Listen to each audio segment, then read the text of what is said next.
Good morning, ladies and gentlemen. Welcome to the latest ITESOFT Insider View. My name is John Snowball, and today I am joined by my colleague Alan. Alan, welcome to the latest vlog. Thank you very much. Lovely to be here, John. Lovely to have you. Would you just like to tell the audience a little bit about yourself? Yeah, absolutely. Welcome, everybody.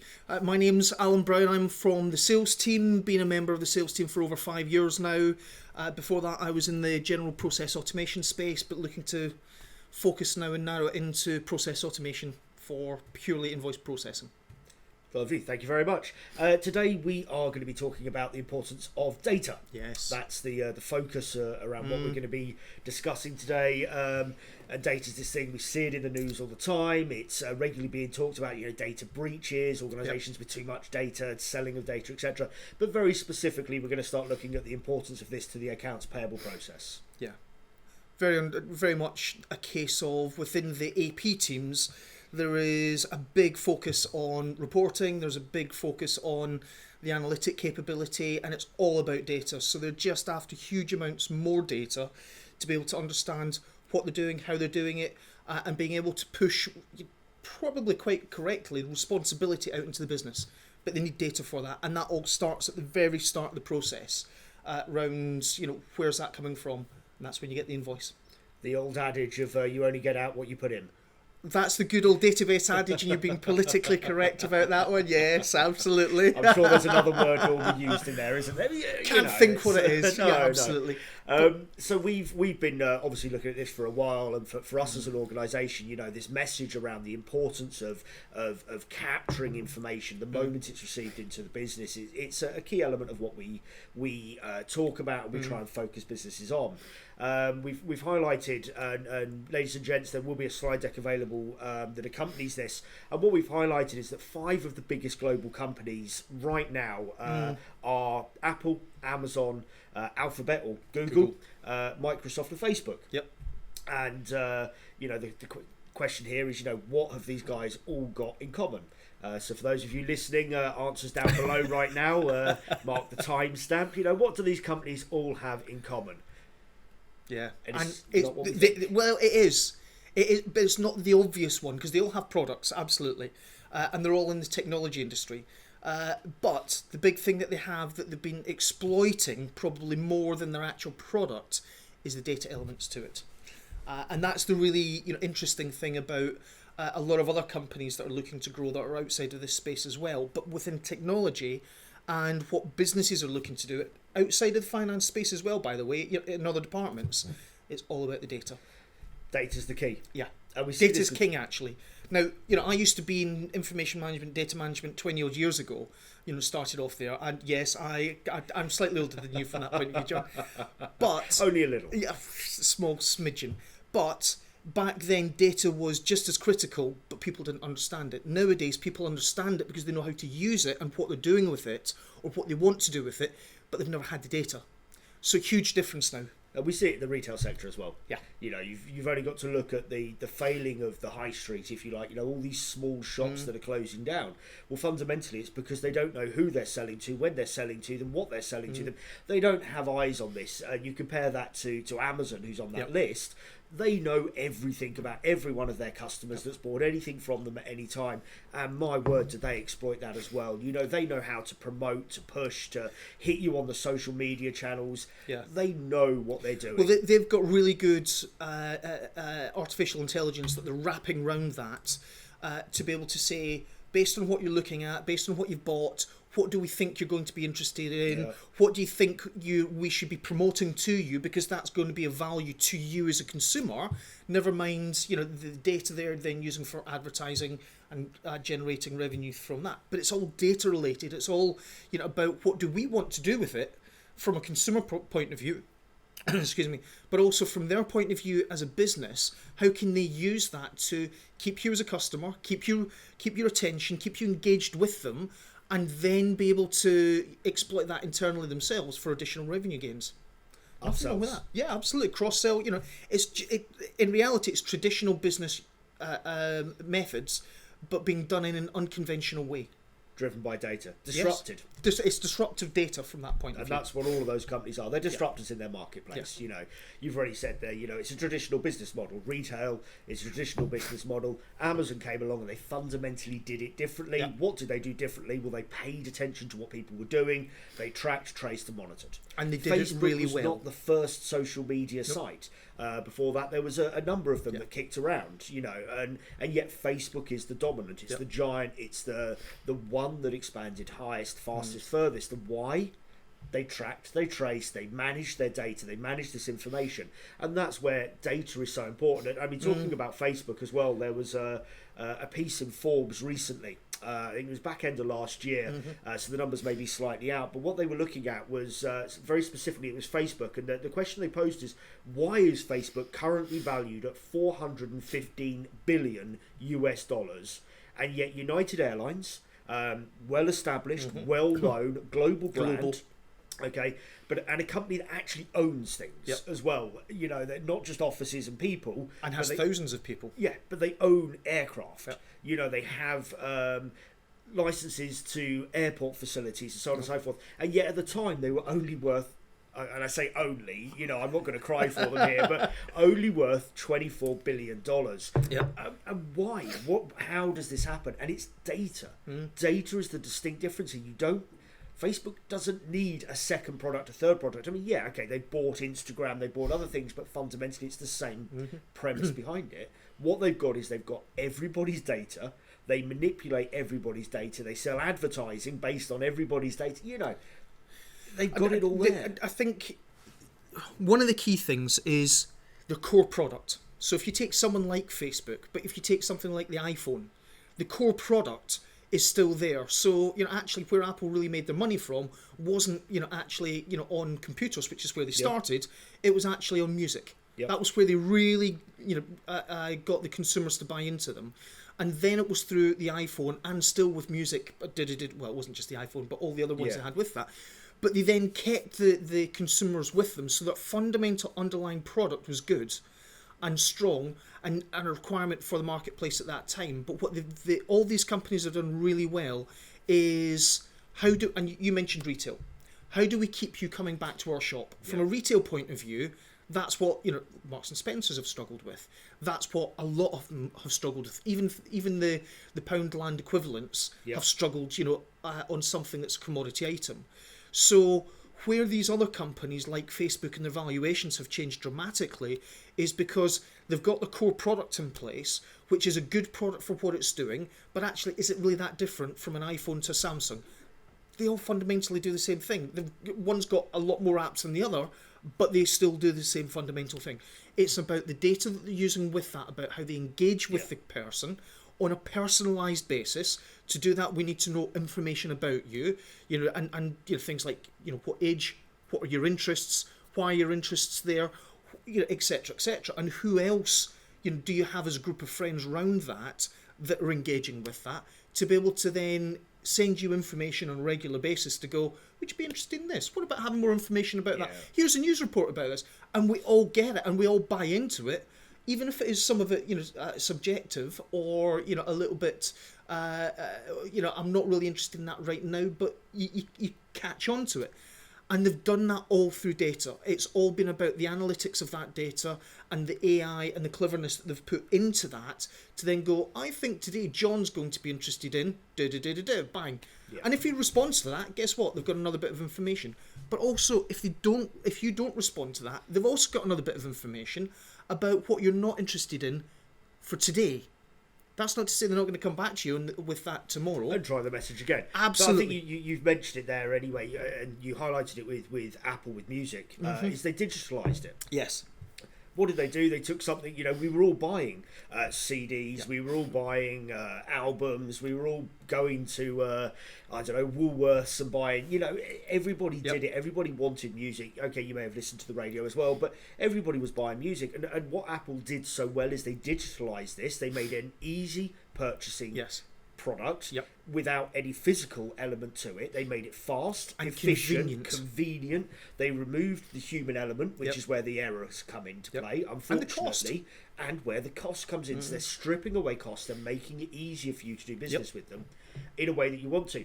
And that's where these guys have used their data so well. We've Yes. mentioned disruptive and the disruptive innovators, but they've used that data and they've used it to reduce operational costs. Music, prime example. They Yep. didn't have a high street store selling CDs manned by people. When was the last time you went into an equivalent of an HMV shop? I haven't. I can't Precisely. remember. Years. Yeah, precisely. And most people don't, because that's not how they consume things. Because in that example, they have, in a really smooth, simple transition, moved people away from you're going to go to a shop to buy a CD, or even go to somewhere like Amazon to buy a physical CD that's going to be sent to you. Yeah. Because it's all streamed now. Yes. And that happened just like that, not quite overnight, but with the transition to that, and it helped with other media capabilities of where you could store it, being able to stream it around a house, did it. Yeah. But you had it on you had it to your phone, and then the world expanded from that on that capability. Yeah. And that was where they've done a phenomenal job. Because when I was playing CDs, I wasn't thinking, oh, I need a new way of being able to access my music. Who was? Yeah. So, they've reduced the operational costs, and again, Amazon's another prime example where we can look at this and we can compare that to any other retailer, and it's actually very difficult to compare them to any one other retailer because they don't really fit that. But you compare them to bookstores because that's where they started. Amazon started off selling books online and then moved to e-readers. Yep. They produced the Kindle, they produced their own e-reader. Yep. People were using that, they were buying that. They thought, hey, we've got a great option here, and Amazon, they've got it bank to rights, and love them or hate them, it's very hard to argue with the facts. Had a great example myself. I bought my mother a new laptop, and she had a very old PC. She struggled with it. I mean, she barely uses it, but I bought her a new laptop, so she could do what she wanted to do with it. But then her old printer wouldn't work. Yep. So we set the laptop up. We set it up Sunday just gone. I tried to connect it up to the printer and it just wouldn't connect. It wouldn't have it. That's frustrating. So Sunday evening, I've jumped onto Amazon. I've looked at the laptop that I bought her. We've got the recommendations underneath that and the printers that will work with it. I ordered the printer. I got it delivered on the Tuesday. I set it up on the Tuesday evening. It took me probably 10 minutes to set this up. She's happy. It's 48 hours. I haven't had to take any time out to go to a Curry's or a PC World to talk to a person, to ask for advice, to buy a machine that may not work, and then maybe have to return it, They've made that entire thing so much easier, and they've increased their revenue as a result. So, they've reduced their operational costs, they've increased their revenue, they can predict our behaviour. You've touched on this already, and you've got those recommended, you may like to listen to, you may want to be friends with this person, whatever it may be, and fundamentally they've improved their cash flows, and it's by getting that data really, really quickly, really, really early, and using that data to drive their business model forward. I think there's the aspects around how they've used the data is they've been very clear and had a very straightforward understanding of what they as a business are trying to achieve with that information, with that data, and how that impacts you and I as consumers from that point of view to be able to do it. As part of that, they've also been really clear about how they have wanted to use that data internally about taking cost out of the business. And the key thing about it, what they've done, is we want to scale the business, whether that's within our geographical area or internationally, but we don't want to take on more staff, for instance, as an example. Or as little as possible at the very least. Correct, yes, because you may need to, in certain areas, logistics, for instance, you might need to increase them more. But in a lot of their back office administration areas, they're able to not do that because they just don't need to. Yeah. Because they have got a level of automation, and as their business has grown, they have been able to put that automation in place, using the data to be able to help drive that forward. To know what people may want in a certain place, in a certain area. They've got that data behind them. They understand how that transaction's taken place previously, and they can see how they can improve that for moving forward and into new regions. And again, this brings us back round to the message that from an ITESOFT perspective. And okay, we're talking about big global brands, and I know people listening to this now in the AP and finance function, they're thinking, how is this relevant? How does this work for us? But if we narrow that down very specifically to accounts payable and finance, and we talk about the data that can be obtained within those teams and how that can be used to drive business forward, to reduce operational costs, to increase revenue turnover, to reduce the spending. This is all on the back of big data. It is, but more than anything how else. do you get that? And that's the problem, that so many organisations that we've spoken to, and I know you've spoken to, they're still manual in terms of the way that they're working. They're still getting bits of paper from their suppliers. They're manually converting that into information or walking it around an office. And that data is not electronic, it's not digitalised, and it's not being used quickly enough in the process. Now, eventually it ends up in an ERP, and they can see and they can run reports of who they've paid and that kind of thing in most of these sorts of ERPs. But they haven't got is the journey before that. What they haven't got is how long have they had this? When was it received? What happened to it? Who did it in these manual environments? And what's interesting about that, John, with the companies that you speak to, what have they given you any sort of feedback on what's the impact of that for them? Because I certainly have when I've gone to meet them and discuss with I think invariably when they're talking to us as a marketing function, they're not really 100% sure. I think that's part of their challenge, is that they find it in the earlier stages before they read our articles, before they go and do their research, and they're looking at all the websites, etc., etc. I think at that stage they're thinking, okay, we've got a problem because we've got a manual process and we are in an era where that should not be the case. We should not be manually doing all of this. Technology has come on so far. We should be able to do something here to make our lives easier, to improve our work-life balances, to improve what our staff are having to do, so they're not having to sit there just tapping away on a keyboard copying information. And I think that a lot of them come to it from that route of how can we do that, or the other way is they've been told they have to reduce cost. That's the other way. You have to reduce cost. Well, how can we do that? Well, sometimes it's not necessarily about reducing costs, it's about freeing up further down the line, but it has to start at the beginning. It has to start with capture. You have to capture that information as fast and as quickly as you possibly can to the highest possible rates in order to get the most benefit downstream. There's two elements to capture. That I think you and I talking about this from an internal point of view understand what we're talking about. But actually, when I'm speaking with organisations externally, they don't really understand what that means. And I think there's another element here that we are missing, that a lot of organisations, when they are growing as a business, they're so focused on growing as a business in terms of turnover, revenue, we'll follow up on the back office stuff, even if they think about it as back office stuff at a later point. It's more important that we've got revenue coming in and it's growing fast and it's profitable, because we can deal with the rest later. Oh, look, now we've just recruited another 10 staff. Precisely, growing, exactly. This looks good. This is good. We're recruiting, we're Absolutely. growing, and sometimes that's not necessarily the best way of playing it. And it's interesting. So I was having a conversation yesterday, funnily enough, with one of my colleagues, who was asking about what point, how many invoices should it be before they actually start looking to be able to put automation in place. And he was talking about around about maybe 30,000 invoices a year plus.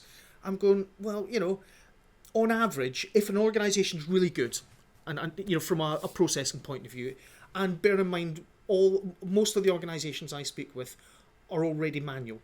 Okay, they haven't got into digitalisation at all. So if they're doing 30,000 invoices a year, they're going to have 3 people in their AP team processing. So they're doing 10,000 invoices a year each. And that's good, okay, because the average is less than that, and that's only a hair footer type information. Why are they even doing that? Why aren't they going, I've got one, you're going to need a person. I've got one person dealing with this manually. Let's automate that process and then let's scale it. Yeah, exactly. It's scalability, and then, isn't it? That's the bit they miss. 8 to 12,000 invoices a year. Actually, that's a moment, especially if they've grown. Yes. And that's the thing here. If you're an organisation or a company that's not going to grow, you have no desire to grow, your CEO doesn't want you to grow, you're really happy doing what you're doing. Or it's going to be very small growth.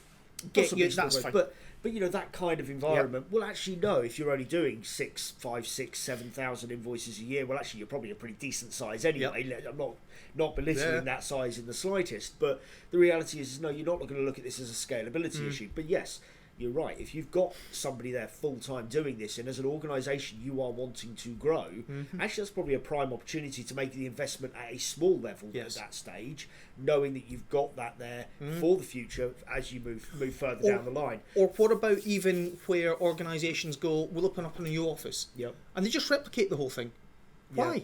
Centralise it, put shared service in place. We had 5 people in accounts payable in the last office. We're moving to New York. We're going to get 5 people for accounts payable in New York because that's obviously what we're going to need. But I think it could be Nottingham rather than just New York. But I know. Yes, yeah. but fundamentally, and the other reason, I think the thing that we haven't touched on here around the capture element as to why we say that capture is so important. We are relatively unique in our marketplace in terms of the focus that we give to talking about the very first stage of automation. Digital transformation is great and all of the rest, but that very first step of how do you do that? You cannot do digital transformation without capturing the information. You cannot get the best benefits downstream if you have not done it right at the start. But why is it important? Let's go back to the Apples, the Googles, the Facebooks, etc. that we were talking about earlier. It's not about the capture of a document, because pretty much anyone can do that. But that's an important part of it, because you need to have a standardisation of that. You need to have one or a very small number of ways where an invoice is going to come in. They're not. I agree. That's the thing, is organisations don't see that. I know. And there was an article I put onto LinkedIn a few weeks ago that was talking about why suppliers won't adopt e-invoicing in particular. Yeah. And there was some really interesting comments, and they were all fundamentally the same. And it was, as I pointed out, the fact that there is no, in the UK certainly, but even in countries where there is some standardisation, France for example, no standardisation. It's not the formats that they're received in, even if the way that they are structured is relatively standard. Here we have nothing at all. And what we see is, okay, yes, everybody wants to go electronic, and that's a big song and we've dance. Got EDI. Indeed. There you go. And what does that equate for? What, less than 10% of total invoice volume? Probably. But it's a standard. We've got an EDI standard, surely. Yes. Come on, John. No, we don't. One, nobody knows what it means. Nobody can agree on the definition absolutely. of it. Electronic invoicing is another one I love like that. We've got electronic invoicing. What does that mean? We haven't done it in 3 months. We get them by email. Yeah. And then we print them out. Sorry. But we've got e-invoicing because... And even the government doesn't help with that. Well, that's e-invoicing as opposed to EDI. I know. But it's another one of those examples. Yeah, absolutely it is. But this is interesting because... just like there's no standards around this, there's no standards around formats, there's no standards around data types, there's no standards around EDI and a data exchange, because what if it comes in XML? What if it comes in CSV? Hang on, they're different standards. Yep. So, there's nothing around that, and people are regularly going on about, things like EDI, or we want to have it digitalised, or actually want to have it electronic, is usually what they say, rather than digital. Word, yeah. And actually what they're talking about is the document to have digital. Yeah. Or to have electronic. We want to have an image of it that I can have on my laptop, I can have, somewhere around the building. But they've missed the key point of that, which we've been trying to get to. If you can't get the data off that document and do something meaningful with it, you've got nothing anyway. Yeah. And that's, what most organisations miss. They go, I've now got my electronic image that I can store in my finance system, or I can put in my document management system. Fantastic. The problem that a lot of organisations have, and this is where there's a lot of misunderstanding about it, is there are lots and lots of different players out there in the marketplace that have come from different areas. BPM is one of them. Databases used to be able to not have any of this capability, and then they went, right, we'll bring out workflows. We've got document management companies that are looking to get involved with other document types, and part of what they get involved in is invoice processing. We've got purchase to pay organisations, spend control, procurement spend that want to get involved in this. But actually that's about how you're already spending money, as opposed to how are you getting data off an invoice to be able to pay something. Yeah, it doesn't mean that they can't handle that first stage, but the difference is whether you're a specialist there. Whether you're a specialist in that area. But most of them don't even do that. But the quality of what you're doing at that stage, we've touched on this multitude of companies coming into it, and the reasons behind it, the different formats and etc. that these are coming in, and the fact that there is no standardisation, the different types or physicalities of the documents as well. You've mentioned EDI, e-invoicing, we've got supplier portals in there, but the bottom line is paper is still the one that's received most by most organisations. Now, in the UK, that number's around about the 40% mark. Globally, it is significantly higher than that. Significantly. I think it was something like 80% if you look at it globally. Yes, email is on the rise, PDF attachments are on the rise. No, it's not just PDF attachments, John. That's part of the problem, is because, one, what they're getting through by email is there's usually about 6 different formats that are generally, for most organisations, they're receiving emails in, of which you're right, most of them that I come across are then printing them off because they don't know what to do with it, and they have nothing in place other than to go, well, I'll print it off and then I'll do something with it. Well, they may use split screens. There are some, somewhere they'll copy from one screen to another. We've spoken to them. We know that they are there, but then what do they do with it when they want to approve it? Well, that's what I was going to say. They still because they need to have workflow for that. So actually, a lot of them are printing it off because they are going to walk it to the next person who's going to approve it or code it up for them. Yeah. So they're still printing it for a lot of these reasons. So this is where there is a huge number of issues to do with the email type that is coming in and how do you process that. We're not going to get away from paper because even if you could automate, and by the way we can, just thought I'd put that out there for you. That's the natural salesman in you coming to the front there, Alan. Absolutely it is. But the email side of things and the formats is one aspect to it. Yeah. Never going to get away from paper completely at this moment in time. I would suggest over the next probably, actually in all honesty, a generation. So it's probably going to be at least another 10 years. Because you're going to have your small suppliers, your local suppliers. They'll prefer to walk it round to you because I've given you your invoice as part of the relationship. The milkman, absolutely, the window cleaner, the cleaner, sort of stuff, all that kind of thing. They will generally always do paper. So you're going to have to deal with that. And we certainly find that is very much the case at this moment in time. You've got paper. The key thing, and really where your business case is, and where you get the data from as part of big data analytics around this, is how do you get your invoice digitalised and extract that data off, and then apply lots of your business rules. You want your governance applied to that. You want controls, etc. As part of that, and that can only happen with the automation. And your business case comes from, let's automate the email side, let's pull that in automatically, as opposed to, I've sent my email to you specifically as a named supplier or named individual within the organisation, which means it's sitting with you for X number of weeks before it's in the system, which you don't want to have because you want to understand what your liabilities are.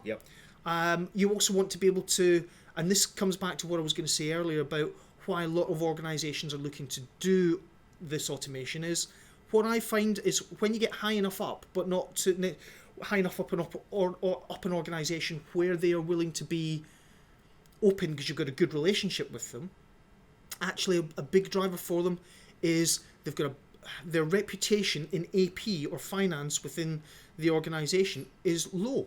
Because they go, how difficult is it to just pay an invoice? Get it on the system, pay it, and pay it on time. And they're going, we're working hard to do that.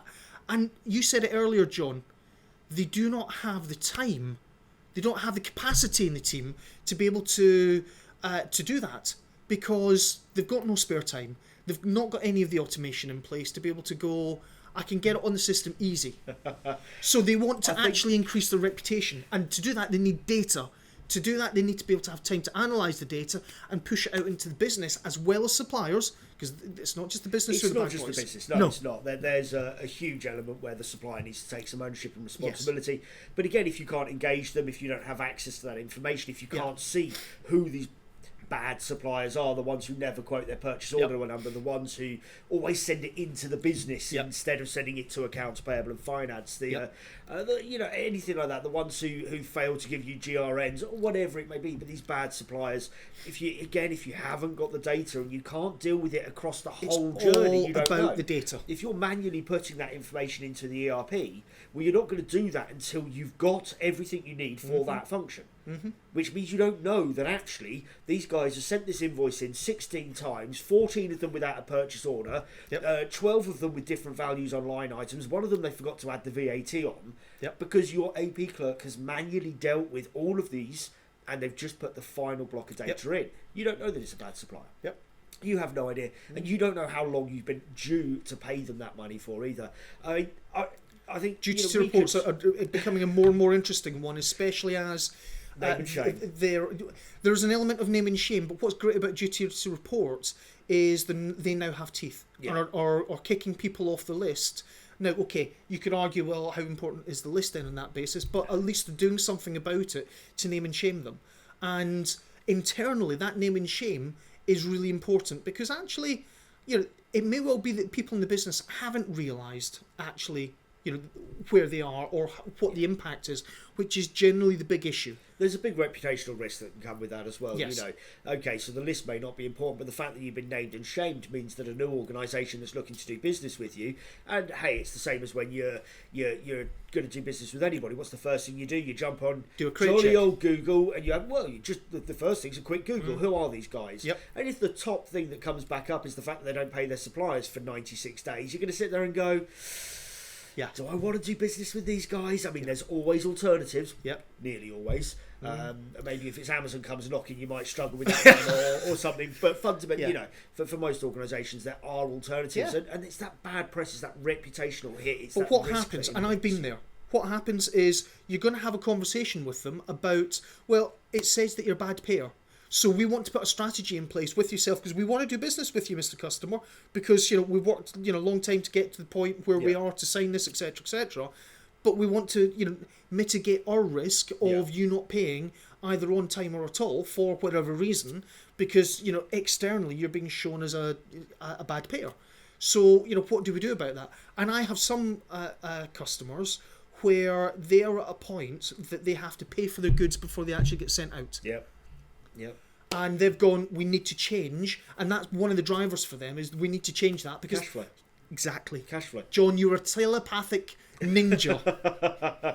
I'm not sure about a ninja, but hey, you've got the body for it, John. Don't you worry. Well, thank you very much for that.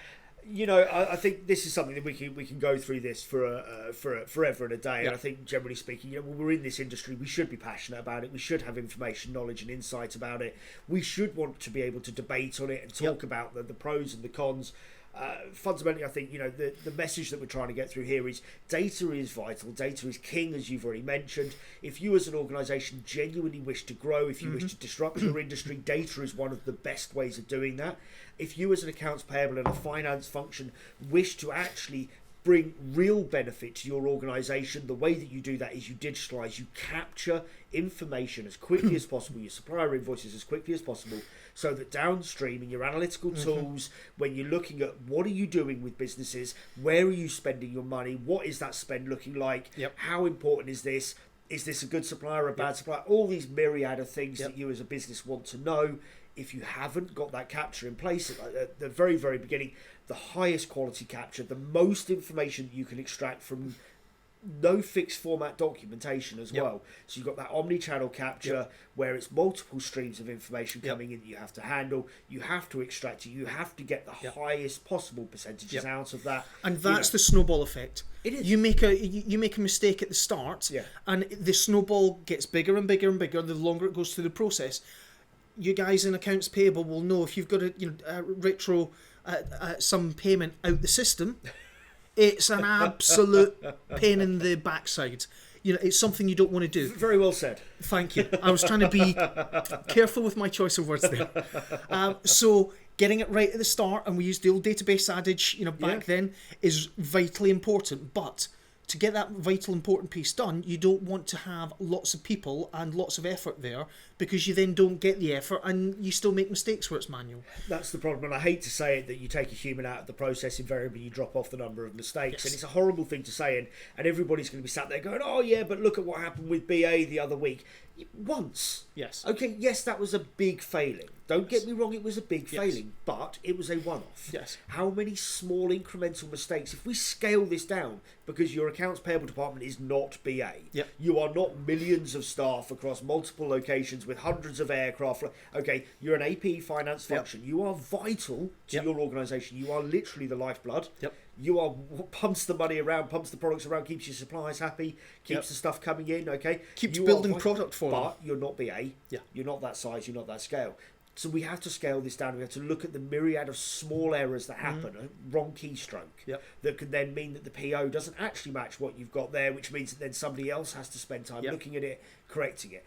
The wrong VAT number on Yep. it, the wrong early payment discount that you tried to get Yep. and apply to it. All of these little things. But it's you don't need many of the little things to go wrong before they start adding up. And the big issue is, when it gets further out into the business, you're generally talking about more expensive, for lack of a better phrase, important people within the business who've got higher responsibilities, and they're the ones who are actually having to sort out what the problem is. I think, if you're looking at your that seniority, Correct. if it's going out there and you need heads of department that are Yes. spending time trying to retro raise a PO, for instance, and that kind of thing, when Even they to should fix be doing all that kind of stuff. But even to fix a data issue, where there's been a dot that doesn't match, because there's been a full stop put in, which was just a typing error, Yeah. and it's now having to go out into the business because, well, you've got an error on your invoice. Yeah. Well, actually, there's a cost associated with that in the business. Yeah. Okay, it's not within AP, but it's going to come back to AP because they're going to have to reprocess that at some stage. Yeah. Okay, so now you've actually doubled the work up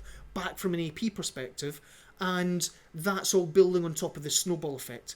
Let's take that snowball out to start with by getting it right at the very start. And there are very few companies out there who actually do that particularly well. Well, one of the slides that's in the deck that the guys are going to be able to access is this great scale, and it's if you can automate this much of your AP function, this is how much you still got manually going on.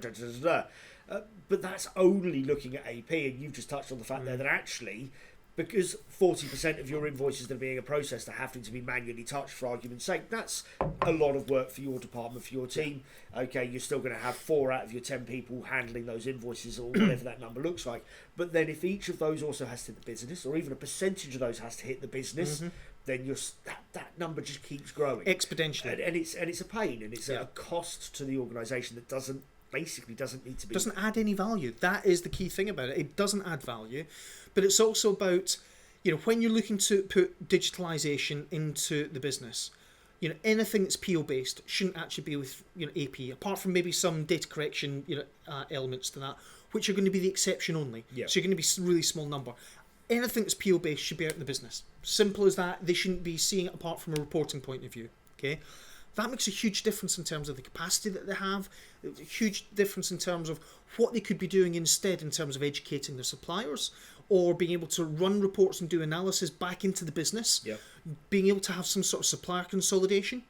Vast things that AP cannot do at this moment in time apart from manual data entry, because it's the only way that they are able to work, because there's nothing to support them to do it any differently. And they know which one the bad supplier is, you know, because they've been doing this for a while. They've been, they know what it is, and that supplier invoice is landed on their desk, and the person who gets it's going, oh, I can guarantee, how is it my turn this week again, or whatever it is, or today's, oh, I can't believe this, but again, I'll go into business and I'll say, who are your top 3 worst suppliers, and they'll go bang, bang, bang. Yeah, they know it. Further up, they don't. Yeah. And that's the problem, because they can't see that. They don't see that. They don't see the problems that come with it.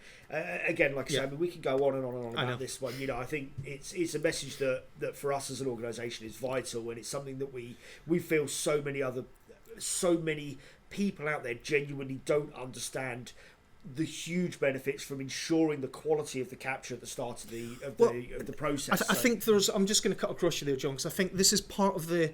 I'm going to slag your department off here. Not you personally, by the way, it's generally OCR and capture or data capture are 2 very different things. Yes. And in the marketplace, there is a huge misconception that they are the same thing. No. And therefore OCR and all the OCR providers out there will go, well, we can get 99 point whatever percent it is. It's nigh on 100%. Well, that's for OCR. And that's brilliant to give you a digital image. Yes. That's all it does.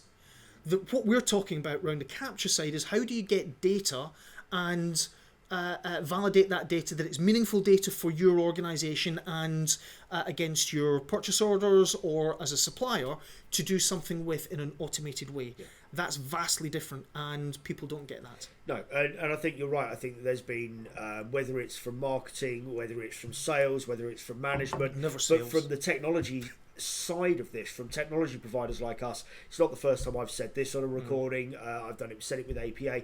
We are directly to blame, because for years we have been peddling these different messages, coming up with great new acronyms, great new ways of saying Robotics. the same bloody thing at the end of the day. Oh, RPA and OCR you've mentioned, and then we had ICR, of course, intelligent capture recognition, and it was FTR. There's probably more there than we want to list, to be brutally honest. But as technology providers, we have been talking about this. It's not that the users out there in the marketplace have been saying, hey, let's come up with a new acronym for how we want to deal with our, it's us that's doing it. And, absolutely. And what I really like about the fact with what we've done here at ITESOFT, because we went down that road and we spent so long doing that, but we have stopped ourselves and we've stepped back and we've looked at it again and we've gone, actually, what's the important thing here, and can we simplify this message and make it accessible to organisations of a really broad scale of sizes, completely industry agnostic, but can we make this simple? Can we make the message clear? Can we strip back some of the waffle, some of the unnecessary that's been talked about? And we're close to wrapping up here, and I do want to say, for those of you that are listening to this or watching this, pulled it back on demand, whatever it may be,